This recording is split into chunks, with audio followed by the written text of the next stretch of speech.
हम पढ़ रहे थे ब्रेक इवन एनालिसिस, जो कितने से कहाँ से पढ़ रहे हैं, पिछले 6 साल से पढ़ रहे हैं। हमको तो वैसा ही लग रहा है, पढ़ ही रहे हैं, बस पढ़ ही रहे हैं, तो चल ही रहा है जो अच्छा लग रहा है हमको भी, हम भी पढ़ा रहे हैं, आपको भी शायद अच्छा लग रहा हो तो पढ़ ही रहे हो, क्या पता। ब्रेक इवन एनालिसिस पिछले 6 साल से, 1 सदी से हम पढ़ रहे हैं।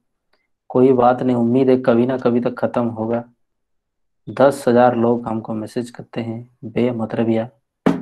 चलिए आगे देखते हैं। तो welcome to the next session of the break even analysis. Till date हम पढ़ चुके हैं ये सारे के सारे चीज, और अभी तक ये क्वेश्चन कर लिए हैं। Break even analysis chart already discussed, graphical method में कैसे आप निकाल सकते हो ब्रेक इवन पॉइंट, जहाँ पे total cost equal to total revenue होता है, उस जगह को ब्रेक इवन पॉइंट कहा जाता है। ब्रेक इवन चार्ट हम आपको समझा दिए। कंट्रीब्यूशन ब्रेक इवन चार्ट भी बनता है, जहाँ पे एरिया होकर के निकलेगा वेरिएबल कॉस्ट। रिक्वायर्ड सेल्स कितने होने चाहिए एक डिजायर्ड प्रॉफिट के लिए, सेल्स कितने होने चाहिए, पर यूनिट भी निकाल सकते हैं प्रॉफिट कितने होने चाहिए। बात वही है, क्वेश्चन नंबर 6 पे दिखा है break even point in units in value कैसे निकाल सकते हो, 40 प्रॉफिट बनाने के लिए कैसे काम कर सकते हो, 2 रुपए प्रॉफिट के लिए और 30% प्रॉफिट, अलग अलग शेप ऑफ प्रॉफिट, अलग अलग शेप ऑफ प्रॉफिट के लिए आपकी सेल्स की वॉल्यूम कितना होने चाहिए। यही तो सबसे बड़ा मुद्दा है, यही हम आपको दिखा रहे थे। नेक्स्ट वीट भाई कुछ ये है बीपी इन यूनिट्स का था, फिर बता रहे थे क्वेश्चन नंबर 7 तक। ये ऑलरेडी डन। तो यहाँ पे दिए हुए थे फिक्स कॉस्ट इतने, सेलिंग प्राइस इतने, वेरिएबल कॉस्ट इतने दिए हुए हैं। तो बीपी यूनिट्स अगर 4,000 है, ठीक है, तो 2500 यूनिट को अगर लाना है, तो यहाँ पे हम देखे थे कि सेलिंग प्राइस 40 की जगह पे कितना हो जा रहा था, 46 रुपीज हो जा रहा था। समझ में आई बात। बीपी 4,000 में अटेंड हो रही है, अगर उससे कम में आपको उतने जगह पहुंचना है, तो आपको तो सेलिंग प्राइस बढ़ाना होगा ना, तो सेलिंग प्राइस इसलिए हम यहाँ पे बढ़ा दिए। तो सिंपली हम आपको व्यापार सिखा रहे हैं, पार्ट मतलब पढ़ाई कम, व्यापार ज्यादा हम आपको सिखा रहे हैं, जो कि आपको सीखना चाहिए। उम्मीद है आप सीख रहे हो। कैसे, बेड पे लेटे हुए, पैर के ऊपर पैर रख करके, हेडफोन डाल दे करके फोन में बैठे हुए, समझ में आई बात।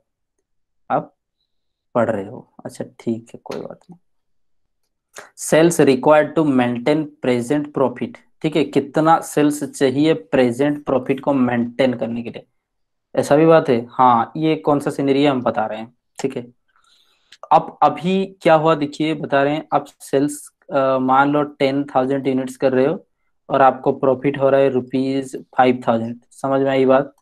तो ये प्रॉफिट की बात है। तो अभी क्या कह रहे हैं हम कि एक कॉस्ट निकालोगे, एक सपोज एडवर्टाइजमेंट करोगे, समझ रहे हो कि नहीं, एक एडवर्टाइजमेंट करोगे अपनी सेल की बढ़ोतरी के लिए, आप एक एडवर्टाइजमेंट डालोगे जिसका खर्चा आ जाने हैं 1 लाख रुपए, समझ में आई बात, 1 लाख रुपए खर्चा आ जाने हैं।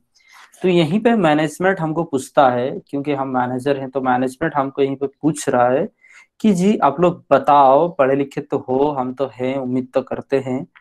तो अब ये जो 1 लाख एक्स्ट्रा कॉस्ट आज के बाद आने वाले हैं, एक्स्ट्रा कॉस्ट जो आज के बाद आने वाले हैं, जी हाँ बोलतिए, इसके लिए हम बताओ कितना सेल्स बढ़ा दे, समझ में आई बात, कितना सेल्स हम ऐड करें यूनिट्स, ताकि ये एक्स्ट्रा कॉस्ट हमारा रिकवर हो जाए, और जो 5,000 प्रॉफिट हो रहा था ना, यहाँ पे 5,000 प्रॉफिट हमारा होता रहे।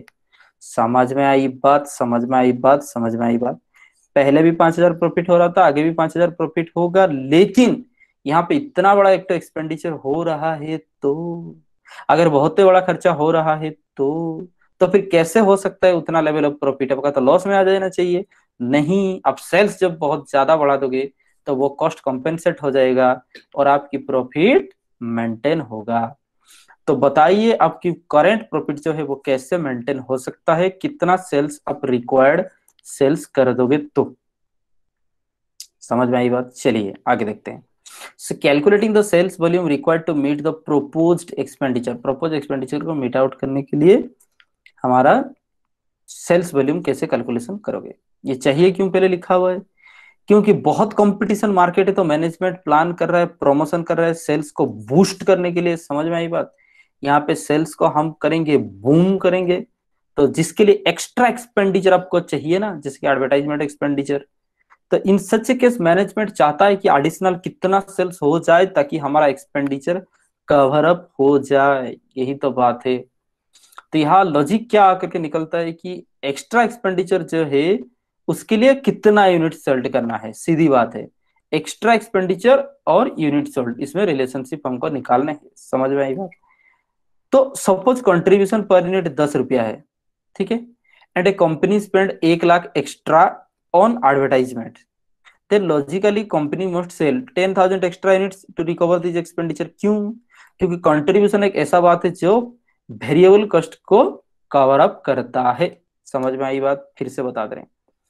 आप एक्स्ट्रा जब भी सेल करोगे, ध्यान से देखोगे, आप एक्स्ट्रा जब भी सेल करोगे तो आपकी एक्स्ट्रा क्या होंगे? वेरिएबल कॉस्ट होंगे। फिर से, एक्स्ट्रा सेल करने के लिए एक्स्ट्रा वेरिएबल कॉस्ट होंगे, क्योंकि जितना भी आप एक्स्ट्रा सेल करोगे इनटू सेलिंग प्राइस हो जाएंगे, जितना भी आप एक्स्ट्रा सेल करोगे इनटू वेरिएबल कॉस्ट हो जाएंगे। लेकिन लेकिन लेकिन लेकिन लेकिन fixed cost remains fixed, fixed cost remains fixed, ये आने वाले है नहीं बीच में। दैट्स से आपको क्या करना है, सीधी बात, सेलिंग प्राइस से वेरिएबल कॉस्ट जाने से क्या बचता है? कंट्रीब्यूशन। तो आपको सीधा सीधा देखना है कंट्रीब्यूशन पर यूनिट कितना हो रहे हैं, उतना अगर पर यूनिट कंट्रीब्यूशन के हिसाब से आपको काम कर दोगे। मानो 1 लाख एक्सपेंडिचर एक्स्ट्रा है, तो आपकी कवर अप किसको कहा जाता है? कंट्रीब्यूशन को वेरिएबल कवर अप कहा जाता है। समझ में आई बात? जितना वेरिएबल कॉस्ट इनकर हो रहा है उसको कवर अप को कंट्रीब्यूशन कहा जाता है। तो जैसे ही आप 1 लाख यूनिट यहाँ पे आप ज्यादा इनकर कर रहे हो, तो कंट्रीब्यूशन पर यूनिट जितना है डिवाइड कर दो। तो 1 lakh divided by 10 contribution per unit, तो 10,000 एक्स्ट्रा आपको आपको प्रोडक्शन करने हैं। क्यों? जैसे ही प्रोडक्शन करोगे वैसे ही वेरिएबल कॉस्ट कवर अप हो जाएगा, और फिक्स्ड कॉस्ट तो पहले भी फिक्स था अभी भी फिक्स है, और जैसे ही दोनों ही कॉस्ट कवर अप हो गए तो जितना प्रॉफिट पहले हो रहा था उम्मीद है आगे उतना ही प्रॉफिट होता रहेगा। समझ में आई बात? ये एक छोटा सा लॉजिक है जो पहले क्लास से बता रहे।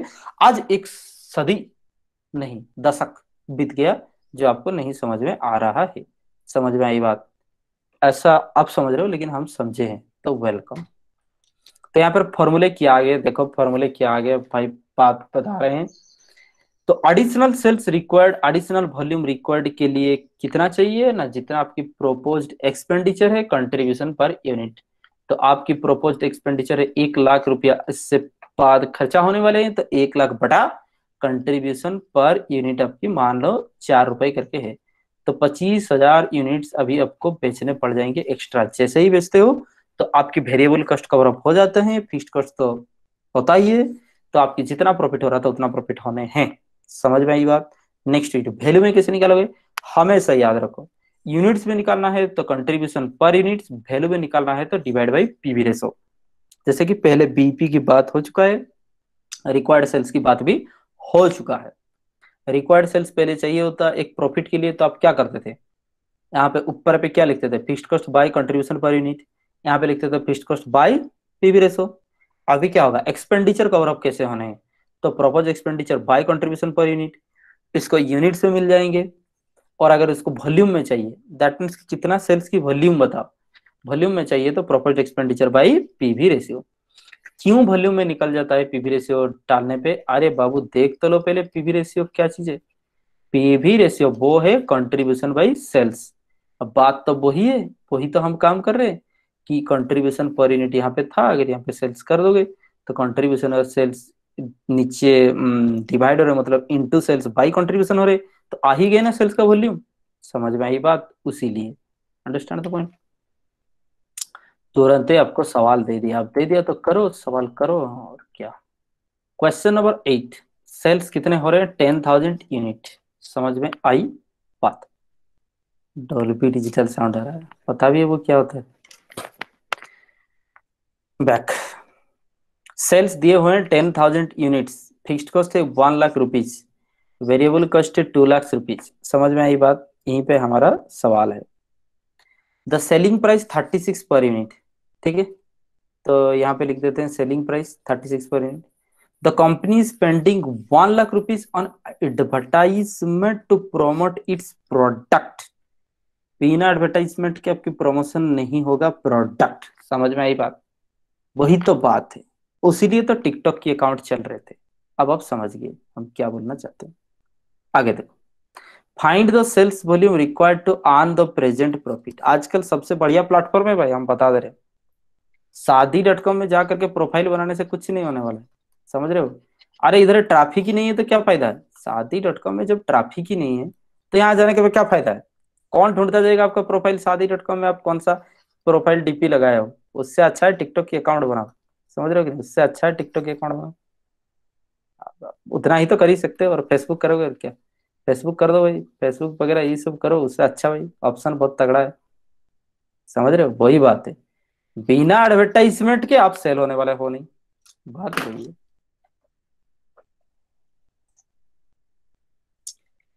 हाँ वो भी पढ़ाई है।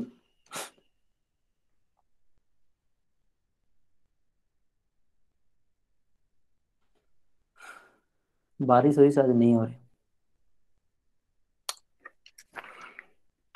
सेल्स 10,000 यूनिट है, फिक्स्ड कॉस्ट ये था। आपकी सेलिंग प्राइस 36 पर यूनिट है। कंपनी स्पेंड करा 1 लाख रुपया प्रमोट करने के लिए प्रोडक्ट को, आप समझ रहे हो तो चेहरा को जैसे प्रोडक्ट प्रमोट किया जाता है वैसे।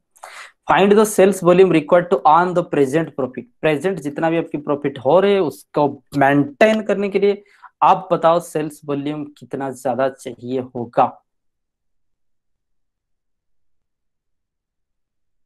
अच्छा, तो वेरिएबल कॉस्ट पर यूनिट हम निकाल देंगे, कोई बात नहीं। तो यहाँ पे मारामारी होने पे कोई मतलब नहीं है, हम चलते हैं सीधा पे अपनी नोटबुक में, ठीक है। यहाँ पे हम आपको बता रहे हैं, ठीक है। लिखो calculation of sales volume required, calculation of sales volume required to maintain the current profit, ठीक है। मेंटेन द करेंट प्रॉफिट, यही बात है।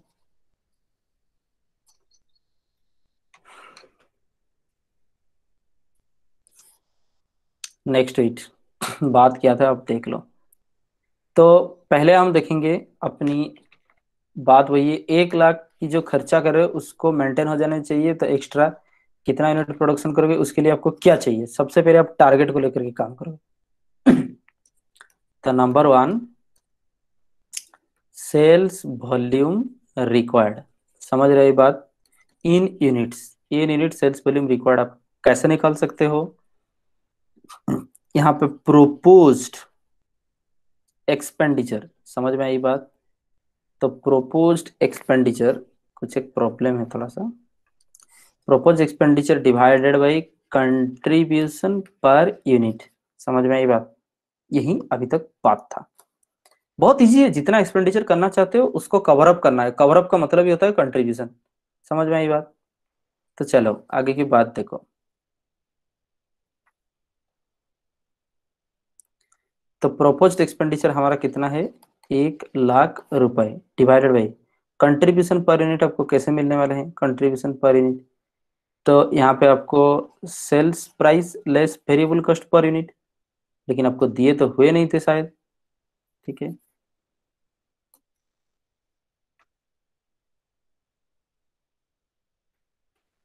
Just a minute.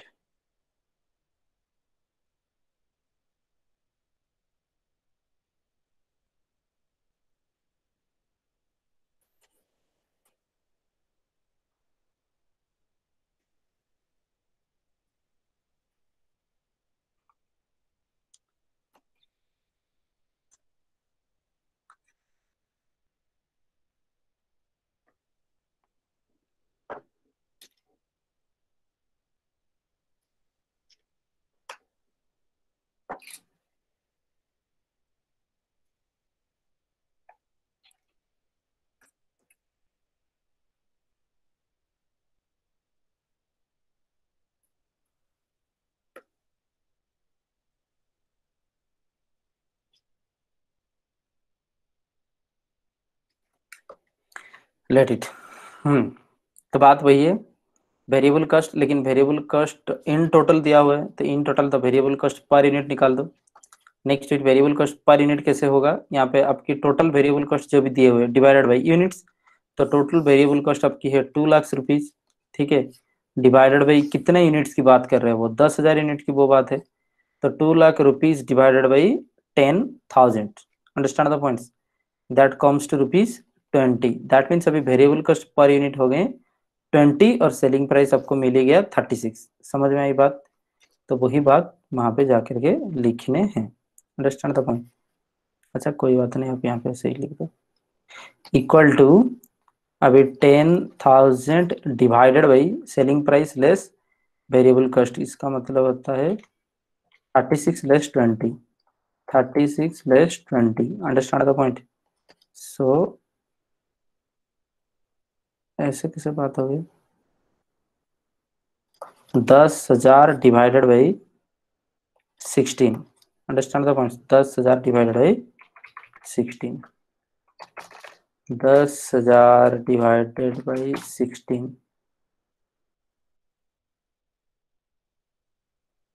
625।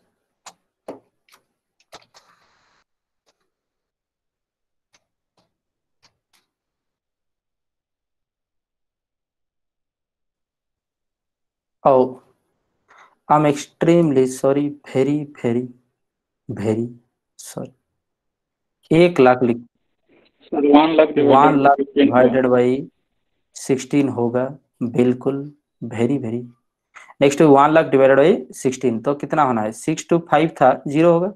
Next wheat, तो 6250, अंडरस्टैंड द पॉइंट? 6250। कोई बात नहीं इसमें। तो अभी दैट मीन्स कि 6250 यूनिट्स के ऊपर हमको काम करने। जैसे ही आप 6250 यूनिट्स अब ज्यादा सेल करोगे तो आपकी current level of profit maintain होगा। वही कहा था, find the volume of required to earn the present profit. तो 6250 यूनिट्स अब सेल करने पे current level of profit maintain होगा या नहीं होगा? अब ऐसे मुंह में बोल देने से नहीं होगा, कहीं ना कहीं आप मास्टर डिग्री के स्टूडेंट हो। समझ में आई बात? तो यहाँ पे तुरंत लिख दो, प्रूफ करके देख रहे हैं, ठीक है? तो पहले लिखो करेंट लेवल ऑफ प्रॉफिट। तो पहले लिखो करेंट लेवल ऑफ प्रॉफिट आपकी क्या हो रहे हैं। Understand the points? Amount rupees, ये बात है, अमाउंट रुपीज।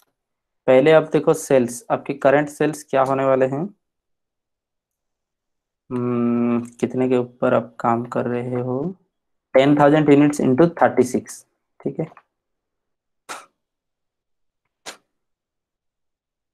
10,000 इंटू 36, बात वही है। तो यहाँ पर कितना हो गया? 36 4 3,60,000। फिर लेस लिखो वेरिएबल कॉस्ट, ठीक है? लेस लिखो वेरिएबल कॉस्ट, वेरिएबल कॉस्ट ध्यान से देखेंगे। 10,000 यूनिट इंटू वेरिएबल कॉस्ट कितना था यहाँ पर देख लीजिए। वेरिएबल कॉस्ट पर यूनिट 20 रुपया, वेरिएबल कॉस्ट इंटू 20, सो यहाँ पे हो जाने हैं 2 लाख रुपए, ठीक है? तो 1,60,000। Understand the points? 1,60,000। ये क्या हो गया आपकी कंट्रीब्यूशन। अभी हम कर रहे हैं कैलकुलेशन, प्रॉफिट तक आने हैं। और आपको पता है स्टेटमेंट ऑफ प्रॉफिट ऐसे होता है एनालिटिकल मेथड पे, बचपन से आप पढ़ते आ रहे हो, ऐसे होता है। Sales less variable cost equal to contribution. Now contribution less क्या होगा? वो फिक्स्ड कॉस्ट। तो कंट्रीब्यूशन लेस फिक्स्ड कॉस्ट क्या दिए हुए थे? 1 लाख रुपीज। तो बचा आपका कितना? 60,000। तो अभी आपकी करेंट लेवल ऑफ प्रॉफिट है 60,000। समझ में आई बात?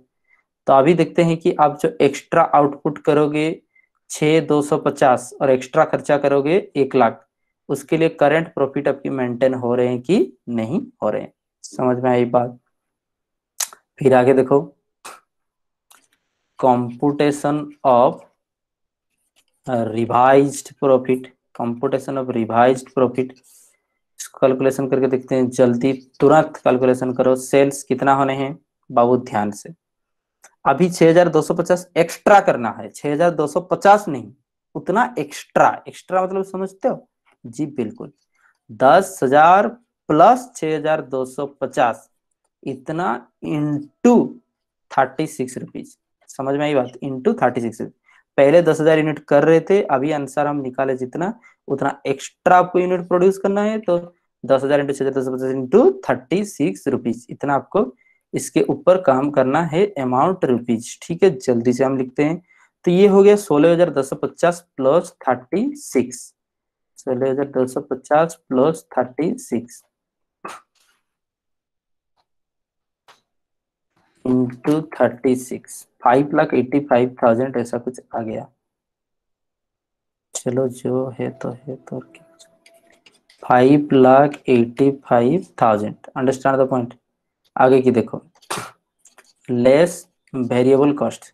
तो वही बात है, एक ही बात, वेरिएबल कॉस्ट कितना होना है, पहले से 10,000 यूनिट था, अभी 6,250 यूनिट करोगे। वेरिएबल कॉस्ट आपकी पीछा छोड़ने वाला है नहीं, तो वेरिएबल कॉस्ट 20 रुपए करके आपकी लग जाएंगे। पहले से भी देख लो वेरिएबल कॉस्ट कितने लग रहे हैं, ये है 20 रुपए करके आपकी लग रहे हैं। तो अभी भी 20 रुपए करके लग जाएंगे। तो 16,250 इंटू 20, वही बात है, 16,250 इंटू 20 रुपए करके आप लग जाए 3,25,000। तो यहाँ पे आपको वेरिएबल कॉस्ट भरने पड़ जाएंगे 3,25,000। समझ में आई बात। तो 3 शून्य 85 25 60 2,60,000। समझ में आई बात, यही बात है, 2,60,000।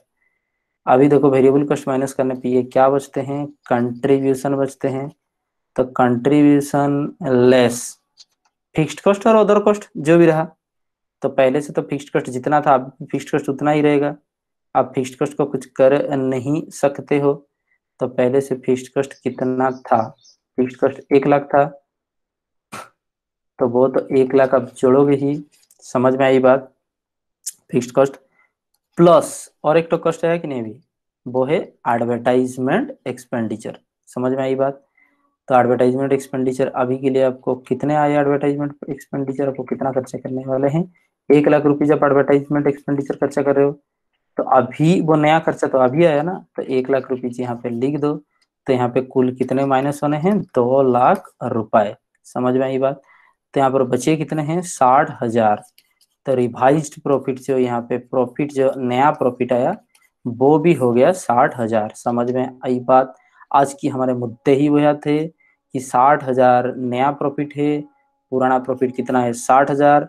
हमारा ऑब्जेक्टिव ही था कि बताओ कितना यूनिट एक्स्ट्रा सेल कर दोगे ताकि मेंटेन रहे हमारा प्रॉफिट। आंसर है 6250।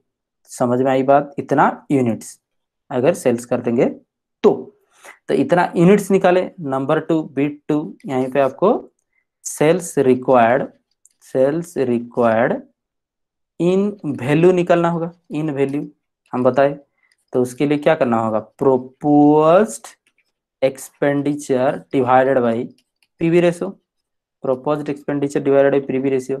भूलने की बहुत तगड़ा आदत है आपकी, आपको दिखा देते हैं हम आपको। ये देखो, अगर सेल्स वॉल्यूम के हिसाब से आपको चाहिए रिक्वायर्ड पैसों में, तो proposed expenditure divided by profit, sorry, हाँ, PV ratio. Understand the point. तो यहाँ पे हमारा कुल प्रोपोज्ड एक्सपेंडिचर जो है वो 1 लाख है, और पीवी रेशियो कितना है वो हमको पता नहीं है, जो कि अभी तुरंत निकालेंगे हम।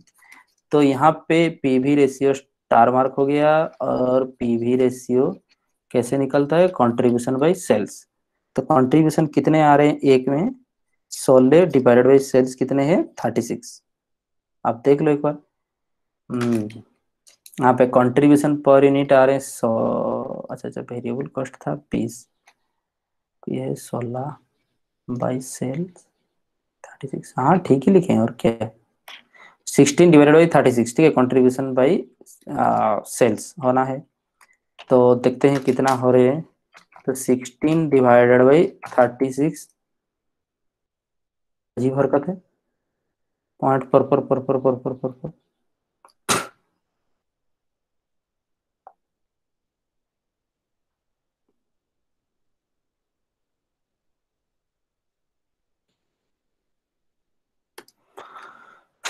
हाँ लिखो जो है, और क्या, 0.44 इक्वल टू, ठीक है, यहाँ पे जो भी लिखे हुए थे उतना परसेंटेज प्रोपोज्ड एक्सपेंडिचर बाई जितने भी थे। तो यहाँ पे आप देख लो, 1 लाख सेल्स के ऊपर है, 1 लाख डिवाइडेड बाई 0.44 का मतलब 44% होते हैं। तो यहाँ पे ये क्या चीज हुआ, propose expenditure bye PV ratio, कहाँ पर हम लिखे का जो नहीं हुआ का। ठीक है, यहाँ पर लिखो अप्रोक्सीमेटली, जो भी आंसर है उसको लिख दो। यहाँ पे लिखो 2272 कुछ था, 2272 ये लिख दो अप्रोक्सीमेटली। ठीक है, यहाँ पे टिप्पणी यही है, नोट यही है कि 16/36 इक्वल टू 0.444444। अगर 1 लाख में इतना डिवाइड कर दोगे तो वो कह रहे हैं कि यहाँ पे वो भी अप्रोक्सीमेट आंसर आएंगे। समझ में आई बात? तो ये आपके लिए ड्यूटी है, आप करोगे। हम तो इसको देख के ही बता रहे हैं, 0.44 होने से, 1 लाख बाई 0.44 होने से वो क्यों आने हैं उतना सेल्स, नहीं आएगा, देख करके बताइए।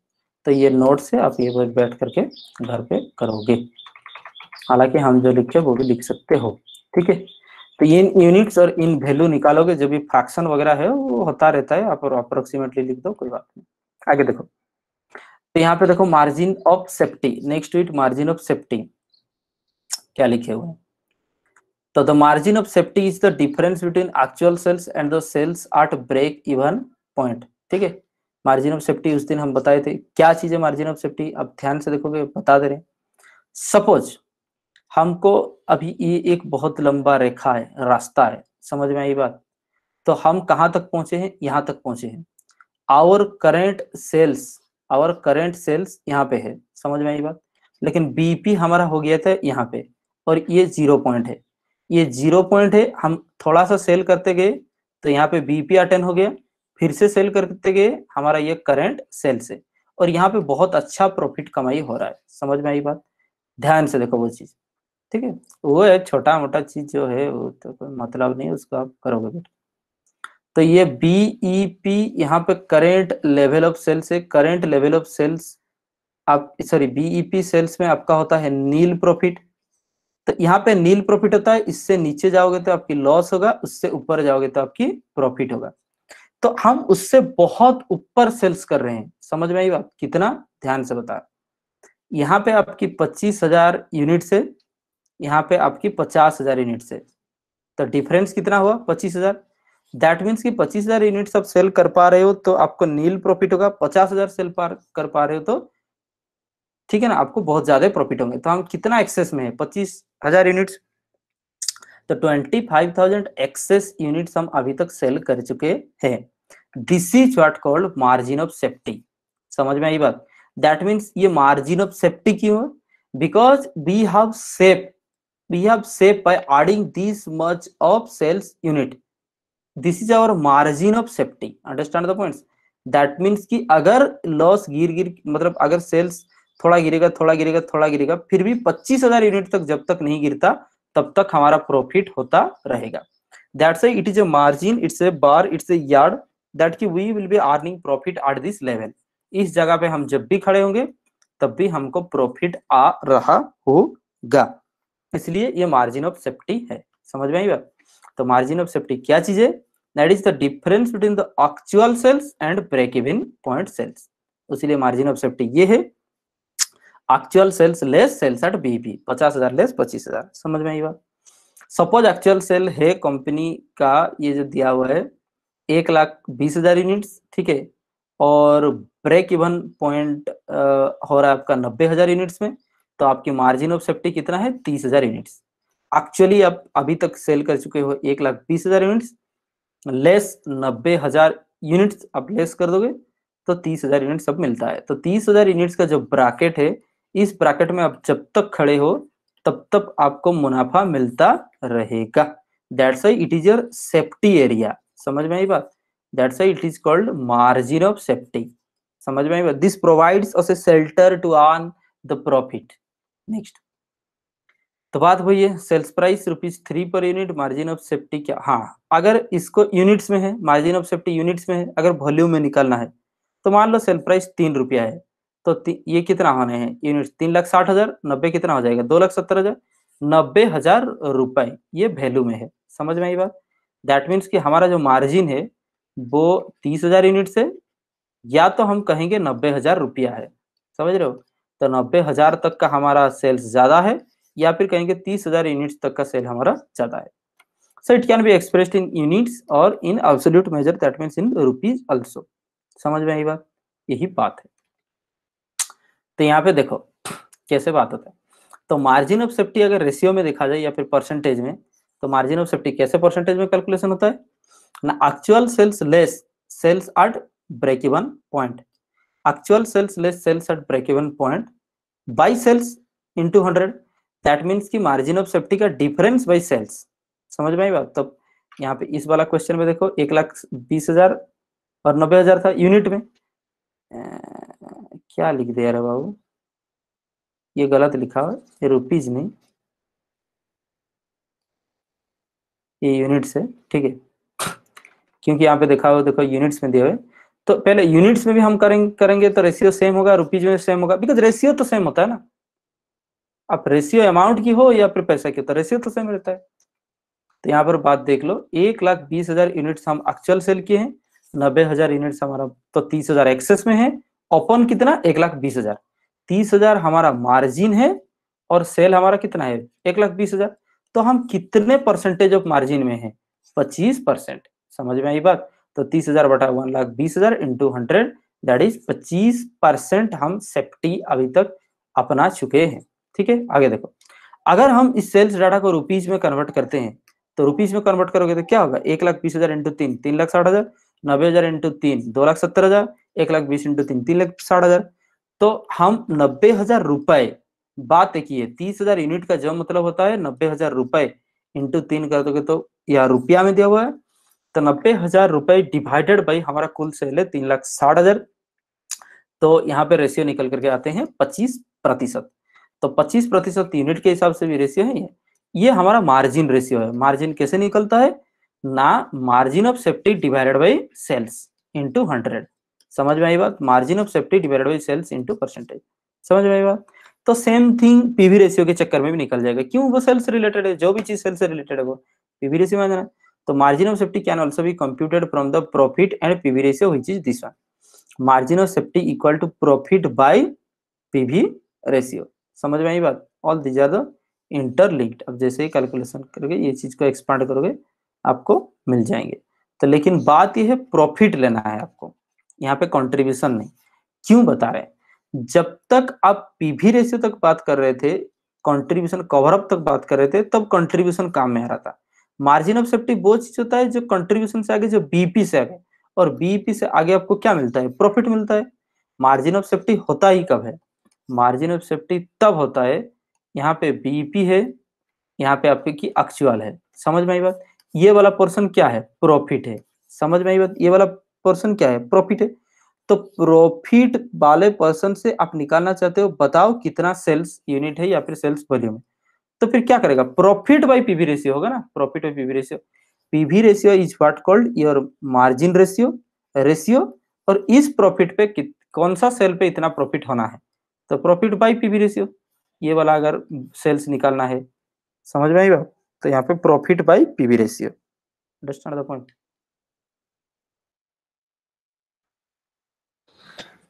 हाँ देखो, आगे देखो, इंटरनेट चल रहा था आज।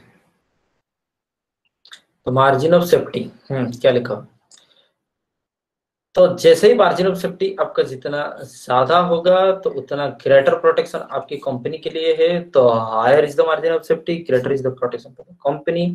तो size of margin of safety is an indicator of soundness of business. समझ में आई बात? तो यहाँ पर आपकी जितना बीपी की आगे, आप बीईपी से आगे आप जितना यहाँ पे आप क्या रखोगे, इसको मार्जिन ऑफ सेफ्टी कहते हैं। तो ये जितना आपकी या ज्यादा होने हैं ये मार्जिन, तो उतना बिजनेस को साउंड माना जाता है। समझ में आई बात? तो ये दिखाता है कि आप कितना ज्यादा सेल्स डिक्रीज होने पर भी लॉस आपको नहीं होगी। समझ में आई बात? तो ब्रेक इवन पॉइंट से ऊपर जितने भी सेल्स है उसको मार्जिन ऑफ सेफ्टी कहा जाता है। तो मार्जिन ऑफ सेफ्टी जितना बड़ा है उतना साउंड बिजनेस है, 10 बार लिखे हुए हैं। तो मार्जिन ऑफ सेफ्टी छोटे होने का मतलब है आपका कंपनी बहुत ही वीकर, गरीब सेक्शन माना जाएगा। समझ में आई बात? तो following action help in improving the margin of safety. तो ये काम किए जाते हैं मार्जिन ऑफ सेफ्टी को बड़ा करने के लिए। समझ में आई बात? तो मार्जिन ऑफ सेफ्टी ग्रेटर कैसे होगा? Increase the level of production, अब जितना प्रोडक्शन कर रहे हो लेवल ऑफ प्रोडक्शन ही बढ़ा, या तो फिक्स्ड कॉस्ट कम कर दो या तो वेरिएबल कॉस्ट कम कर दो, नहीं तो कैसे ये गैप कैसे ज्यादा होगा? या तो सेल्स प्रोडक्शन ज्यादा करो, या तो फिक्स्ड कॉस्ट कम करो, वेरिएबल कॉस्ट कम कर दो, या फिर सेलिंग प्राइस बढ़ा दो। भाई प्रॉफिट ज्यादा कैसे हो सकता है? या तो कॉस्ट प्राइस से उसको घटाओ या तो सेलिंग प्राइस से उसको बढ़ाओ। समझ में आई बात?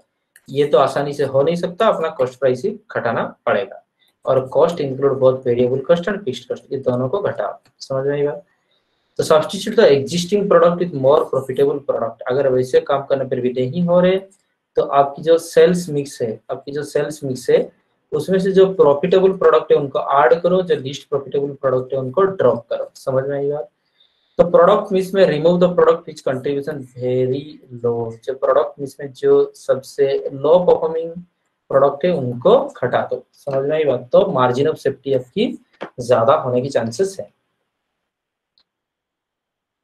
अरे भाई, calculate PV ratio fixed expenses break even point from the following data. समझ में आई बात? तो it seems very small question, but जब कुछ दिया ही नहीं है तो it's too difficult to find out. समझ में आई बात? यही बात है। तो आपको इसमें पहले देखना पड़ेगा, इसमें ये जो काम है ढूंढ ढूंढ के करने वाला काम। पहले देखते हैं पीवी रेशियो कैसे होता है, सबसे ऊपर से यही लिखते हैं, ठीक है? तो पीवी रेशियो कैसे होने वाला है? तो फिक्स्ड कॉस्ट बाय,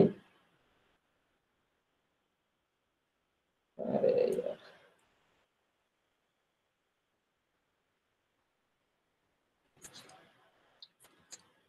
ठीक है होता है। पीवी रेशियो यहाँ पर क्या होते हैं सुनो, आपकी दो चीजें हैं यहाँ पे। PV ratio contribution by sales होते हैं, लेकिन कंट्रीब्यूशन बाई सेल्स करने से क्या होगा? वेरिएबल कॉस्ट तो दिया ही नहीं, तो कंट्रीब्यूशन आप कर नहीं सकते हो। ठीक है। नंबर 2, मार्जिन ऑफ सेफ्टी के तहत चलते हैं। मार्जिन ऑफ सेफ्टी जिसमें कि पीवी रेशियो यूज हुआ हो, वो वाला फॉर्मूला से दोनों को इंटरलिंक किया जा सकता है। तो मार्जिन ऑफ सेफ्टी वाला देख लो ये चीजें। तो मार्जिन ऑफ सेफ्टी क्या होता है? Profit by PV ratio.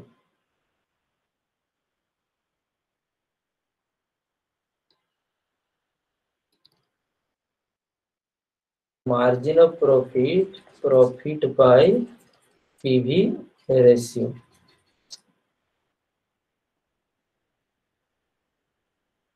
इसका मतलब पीवी रेशियो क्या होने वाला है? इसका मतलब पीवी रेशियो देखो क्या होने वाला है? प्रॉफिट बाय, यहाँ पे देखो profit by margin of safety.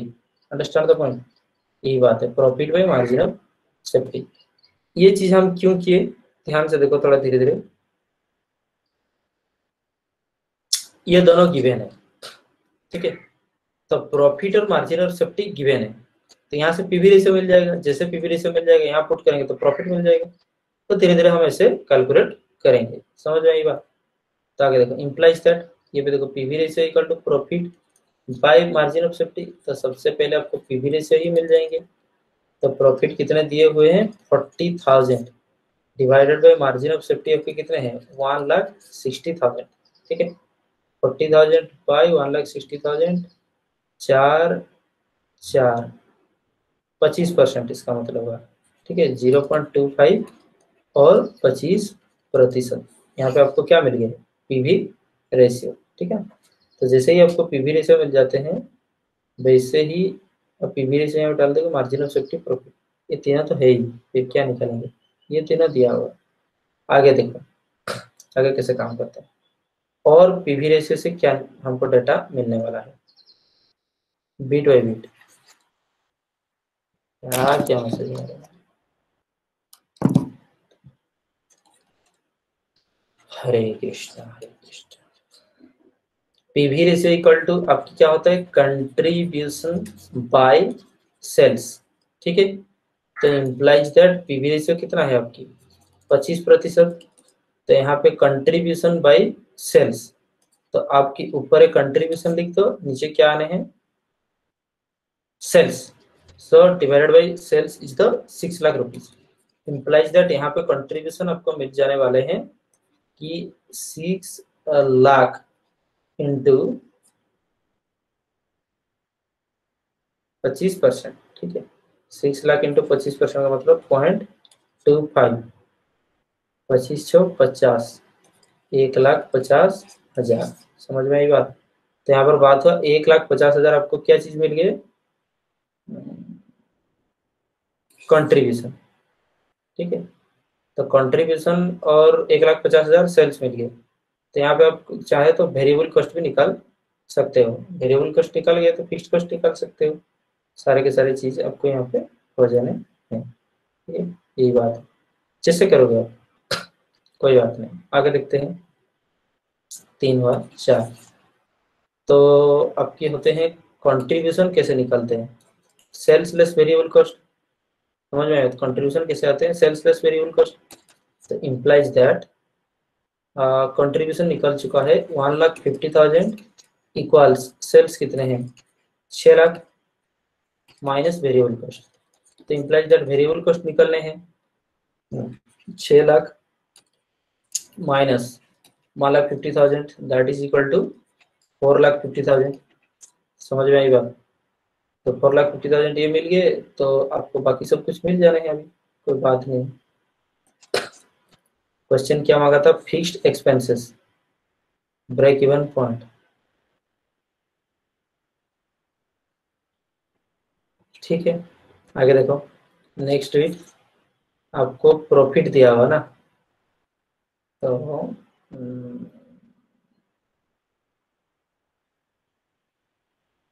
अच्छा direct contribution. Contribution equal to क्या होता है? कंट्रीब्यूशन इक्वल टू आपकी फिक्स्ड कॉस्ट प्लस प्रॉफिट, है कि नहीं? Contribution equal to fixed cost plus profit होता है, यही बात है। तो अरे भाई देखो, सेल्स लेस वेरिएबल कॉस्ट क्या होता है? Contribution.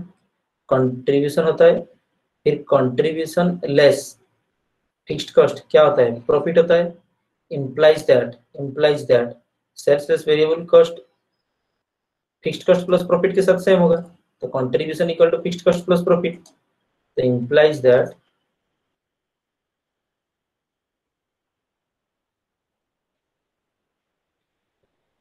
1,50,000 is the contribution, fixed cost अब दिया नहीं है, प्रॉफिट फिर आपकी दिया हुआ है प्रॉफिट 40,000 रुपीज। समझ में आई बात? इम्प्लाइज दैट फिक्स्ड कॉस्ट क्या होने वाला है? 1,50,000 less 40,000, that is equal to 1,10,000। समझ में आई बात? तो आपको कहाँ से सबसे पहले कहाँ से स्टार्ट करना है? पीवी रेशियो, जो कि मार्जिन ऑफ सेफ्टी वाला फॉर्मूला है, profit by margin of safety. तो मार्जिन ऑफ सेफ्टी कहाँ से फिर स्टार्ट करोगे? Profit by PV ratio. यहीं से आपको पीवी रेशियो निकालना है। पीवी रेशियो से आपको कैसे भी करके सेल्स की या तो वेरिएबल कॉस्ट निकालो या तो कंट्रीब्यूशन निकालो। कंट्रीब्यूशन आ गए तो जैसे ही कंट्रीब्यूशन आ गया फिर आगे आप काम कर सकते हो। समझ में आई बात? तो यहाँ पे फिक्स्ड कॉस्ट आ गए कितना? 1,10,000। तो जैसे ही फिक्स्ड कॉस्ट आपके आ जाते हैं तो पीवी रेशियो तो निकल गया, फिक्स्ड कॉस्ट आ गए, ब्रेक इवन पॉइंट सबसे इजी है। तो ब्रेक इवन पॉइंट कैसे निकलेगा? Break even point equal to fixed cost by PV ratio.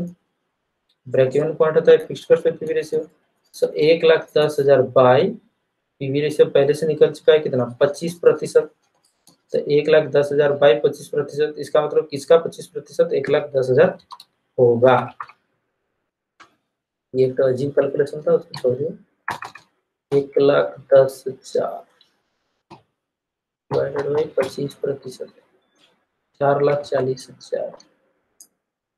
यहाँ पे 4,40,000 हो जाने हैं। समझ में आई बात?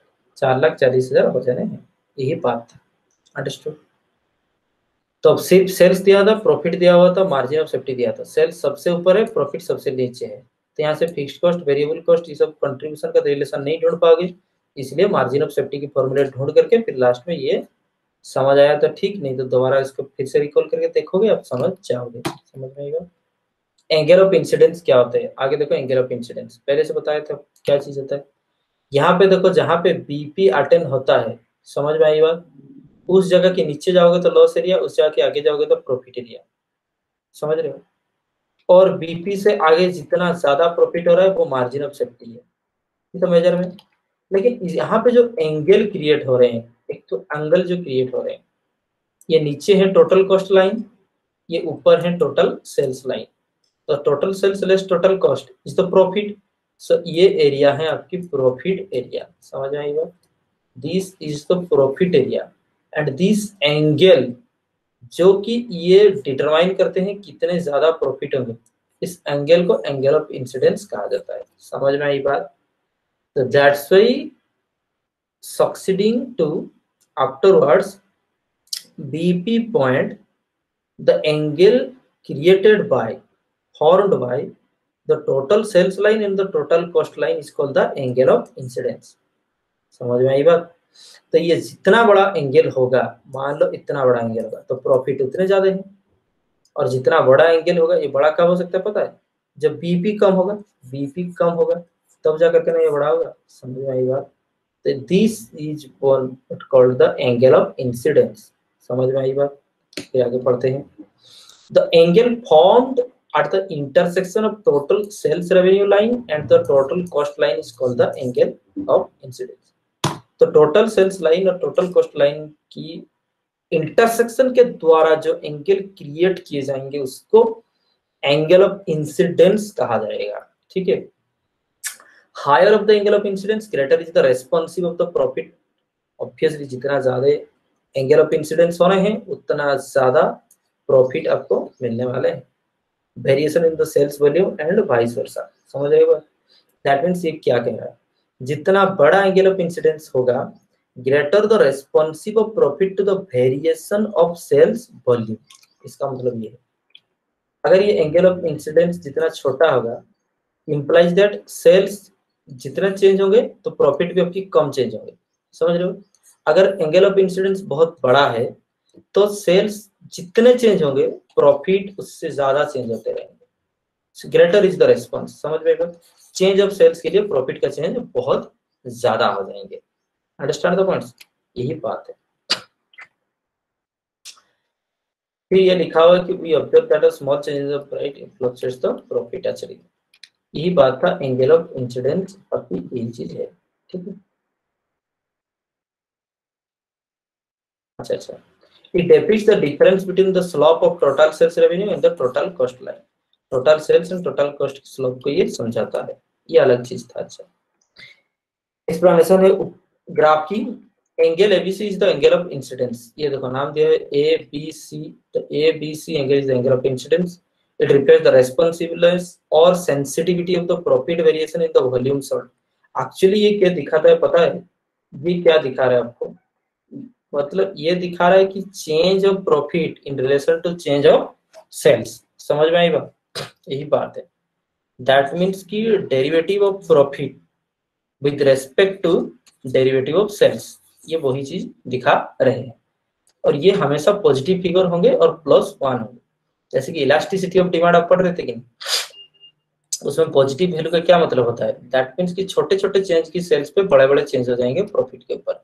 ये वैसा ही चीज है। तो ये दिखाता है, एंगल ऑफ इंसिडेंस दिखाता है द रेस्पॉन्सिवनेस और sensitivity of profit to the variation of the volume of sold.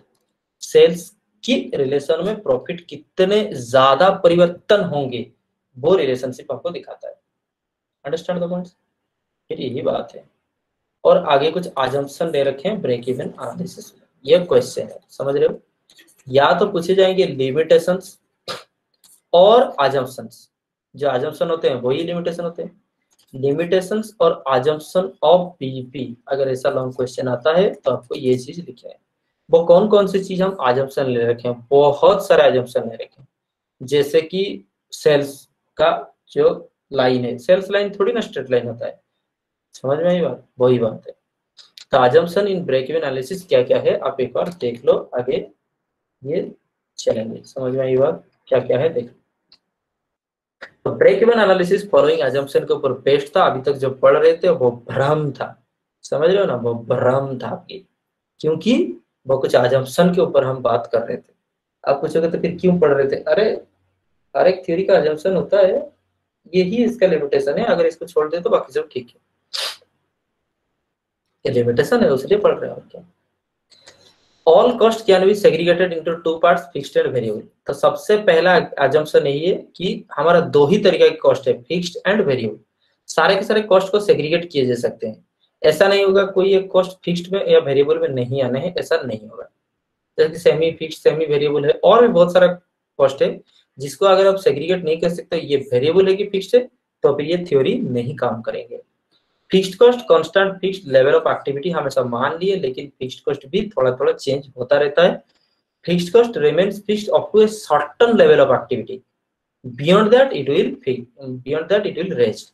जैसे कि हम इस तक यहाँ तक जब तक काम करते रहेंगे फिक्स्ड कॉस्ट सेम होता रहेगा, लेकिन उससे आगे काम करेंगे तो फिक्स्ड कॉस्ट यहाँ पे आ जाएंगे। समझ में आई बात।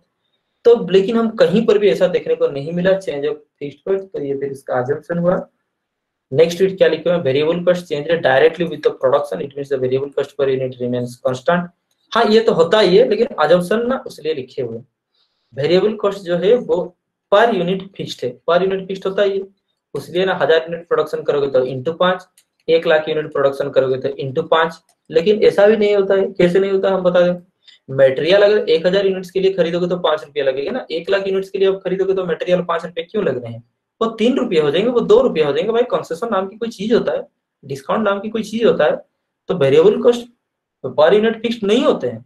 जैसे ज्यादा यूनिट प्रोडक्शन करोगे तो कम भी लग सकते हैं।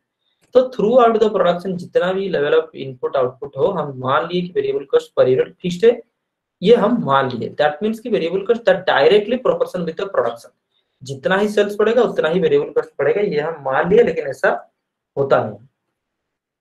Selling price per unit remains constant at all level of activity, ऐसा भी नहीं होता है। कोई आपको 10 किलो आलू मांगेगा तो उसको 5 रुपया में, 50 रुपया में दोगे। कोई 1 क्विंटल आलू मांगेगा तो उसको आप हो सकता है 30 रुपया में भी दे सकते हो। आलू कब से इतना महंगा हो गया। अच्छा जो भी, चलो। तो technological method and efficiency of man machines will not be changed. हाँ कोई रिसोर्सेज चेंज नहीं हो गए, हम मान लिए रिसोर्सेज जो भी है, मैन मशीन मनी मटेरियल, ये चेंज नहीं होंगे, लेकिन ऐसा होता नहीं है। ये अजम्पशन दे रखे थे। Production and sales are perfectly synchronized, no inventory exists in the beginning at the product। That means कि प्रोडक्शन एंड सेल्स मतलब जितना प्रोडक्शन हो रहा है उतना सेल्स हो रहा है, जितना प्रोडक्शन हो रहा है उतना सेल्स हो रहा है, क्योंकि प्रोडक्शन और सेल्स को हम सेम मान लिए, नहीं तो फॉर्मूला ही काम नहीं करेंगे।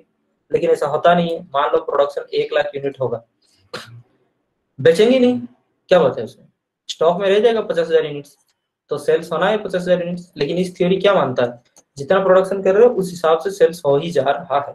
समझ रहे हो बात, नहीं होता है।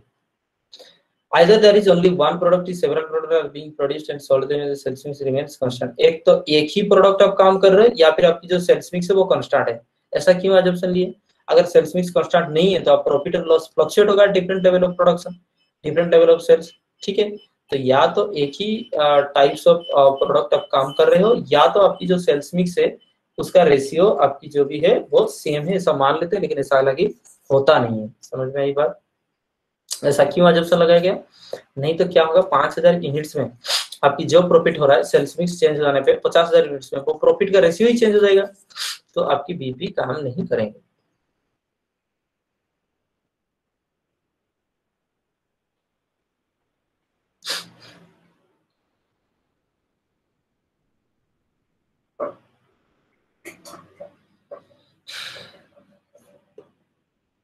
Break even analysis assumes linear relationship in total cost and revenue। हाँ ये भी बात है, लीनियर रिलेशनशिप है टोटल कॉस्ट और टोटल रेवेन्यू के साथ।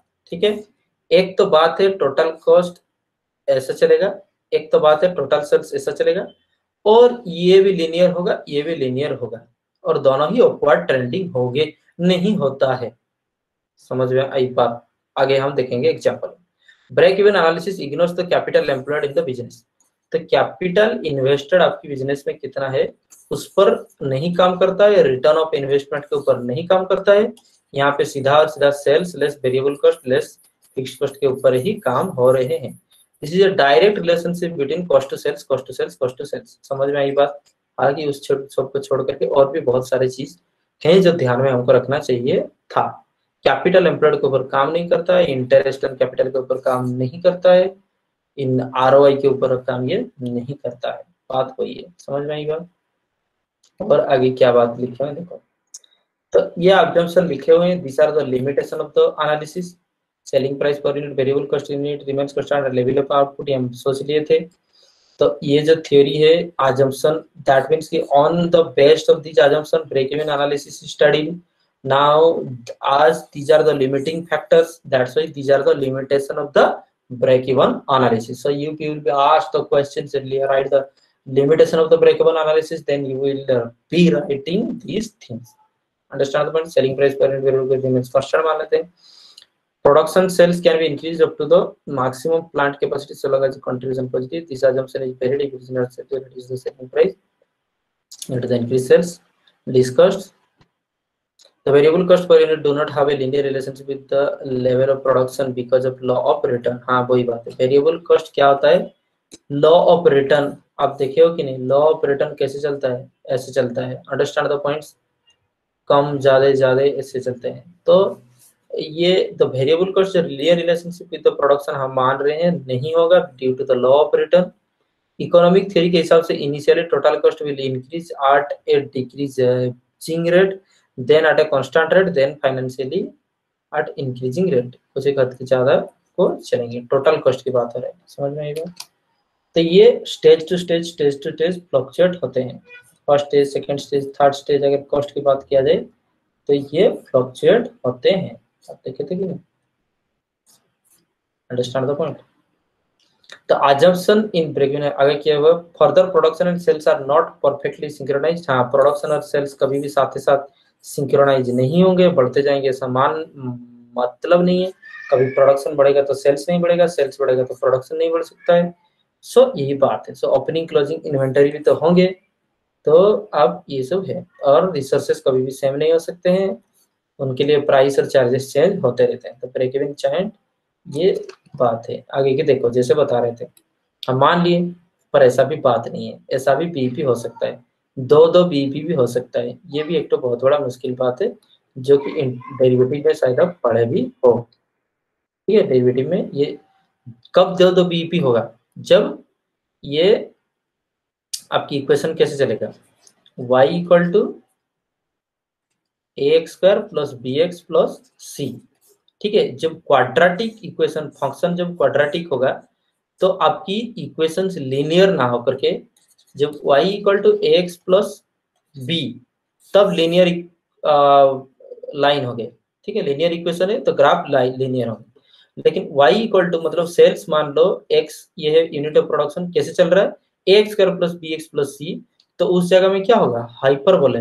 समझ रहे बात, कर्वी लीनियर हो जाएंगे।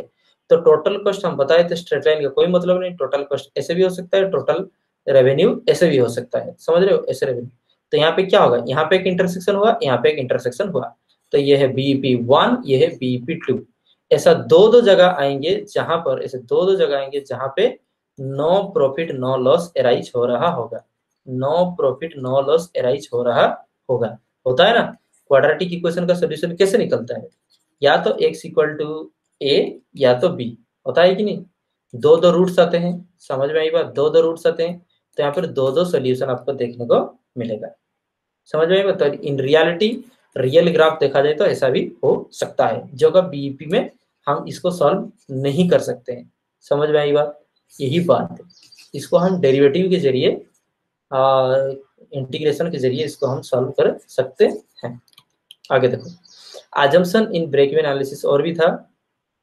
तो कर्व लीनियर, जो यहाँ पे कर्व लीनियर मॉडल है, तो optimum production level revenue exceeds the total cost largest amount, तो 2 ब्रेक इवन पॉइंट आपको देखने को मिलेगा, एक लोअर कैपेसिटी में, एक अपर कैपेसिटी में। ठीक है, तो लोअर कैपेसिटी में जब काम कर रहे होगे तो BP1 एक्ट होगा, अपर कैपेसिटी में काम करेंगे तो BP2 होगा।